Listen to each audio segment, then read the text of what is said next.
Now we are talking about the equation, solving the equation. अब हमारा last topic है chapter का determinants का। द टॉपिक्स मतलब इक्वेशंस को कैसे सॉल्व करना, और यही मेन टॉपिक है जो कि 6 मार्क्स के नंबर के लिए होता है। तो फर्स्टली तो हमें ये पता होना चाहिए कि इक्वेशंस कैसी हैं, होमोजीनियस क्या होती है, नॉन होमोजीनियस क्या होती है। ठीक है, तो सबसे पहले मैं बताता हूँ होमोजीनियस सिस्टम क्या होता है। होमोजीनियस सिस्टम, एंड पहले यही समझते हैं होमोजीनियस सिस्टम क्या है।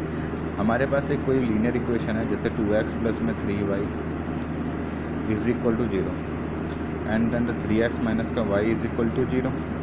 तो अब ये क्या है, ये term ax is equal to क्या होगा, हमारा ax is equal to b है, कोई ना कोई टर्म, और b क्या है यहाँ पर 0 है। अब ये ax is equal to b क्या होता है ये भी अभी बताते हैं।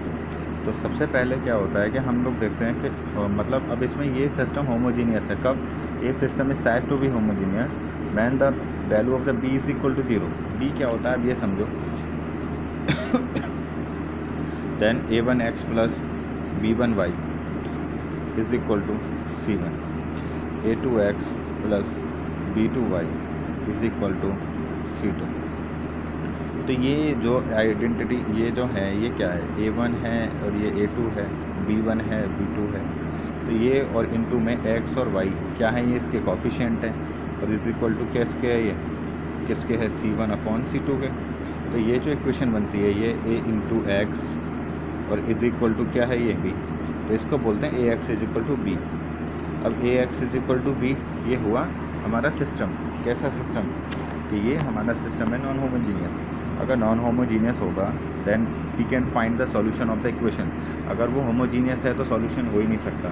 ठीक है, अब मैं एक चीज़ और दे रहा हूँ, एक थ्योरम है, जस्ट थ्योरम का पूरा तो वो नहीं मैं बताऊँगा कि हमें गिवन है, we are given that ax is equal to b, then we have to prove, हमें ये प्रूव करना है कि x is equal to a inverse b होता है। अब कैसे होता है वो देखो, ये इन्वर्स की एक्टिविटी मैंने पहले बताई है कि now multiply by A inverse both side, दोनों साइड में ए इनवर्स की मल्टीप्लाई कर देते हैं। तो क्या मिलेगा यहाँ पे, ए इनवर्स इंटू में A x is equal to B inverse A X, इस इम्प्लाइज क्या होगा A inverse A into X is equal to B A inverse. तो ए ये क्या हो गया, आइडेंटिटी हो गया, then X is equal to क्या हो जाएगा बी ए इनवर्स हो गया। तो ये हमारी वैल्यू हो जाती है x is equal to B A inverse. ठीक, तो यहाँ पर हम इस चीज़ को बोल सकते हैं कि दिस इज़ मतलब ये हमारा प्रूव हो चुका है ये। और यही मेन है कि अगर हमें अपनी एक्स और वाई इक्वेशन की वैल्यू निकालनी है तो देन हमें ये करना पड़ेगा, और x is equal to a inverse b. ठीक है, अगर हमें कोई भी अपना इक्वेशन सॉल्व करना है, उसके एक्स और वाई की वैल्यू निकालनी है तो देन हमें ये करना ही पड़ेगा। अब थ्योरम नंबर 2 एक चीज़, कुछ पॉइंट्स हैं इनको समझो कि कार्टेशियन है, let a x is equal to b है, वो मैंने बता ही दिया है, ये रहा ऊपर A x is equal to B कोई इक्वेशन इस तरीके से।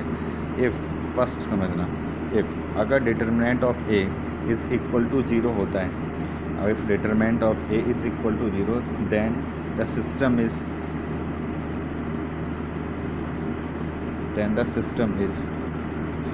क्या होगा, inconsistent. Second, if the determinant of A is equal to किसके हो जाएगा हमारा not equal to 0, then the system is consistent. तो जो ये कंसिस्टेंट है इसकी तो वैल्यू निकलेगी, ये तो श्योर है।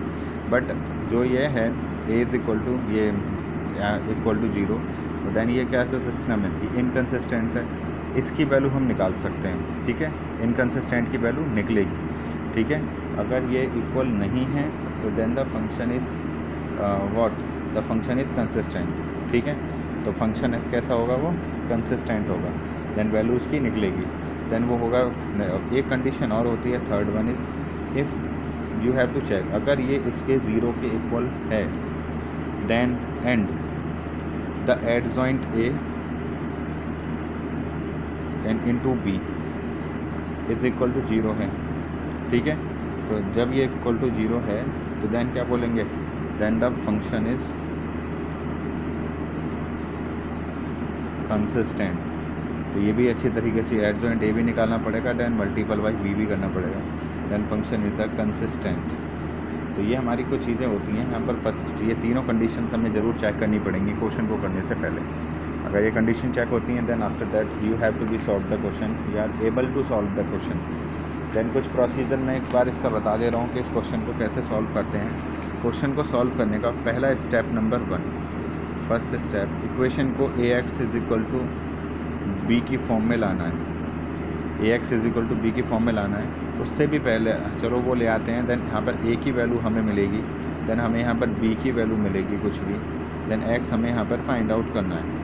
देन द इसका डिटरमिनेंट ऑफ a जो भी आएगा हमारा, वो हमारा डिटरमिनेंट ऑफ a हमें देखना है कि इज़ इक्वल टू 0 है और नॉट इक्वल टू 0 है, मतलब कंसिस्टेंट है इनकंसिस्टेंट है। अगर वो वैल्यू कंसिस्टेंट होती है देन हम उसको क्या करेंगे, सॉल्व करेंगे। और मतलब किससे सॉल्व करेंगे, हमें चेक करना है कि हाँ इसकी x और y की वैल्यू यहाँ पर निकालेंगे।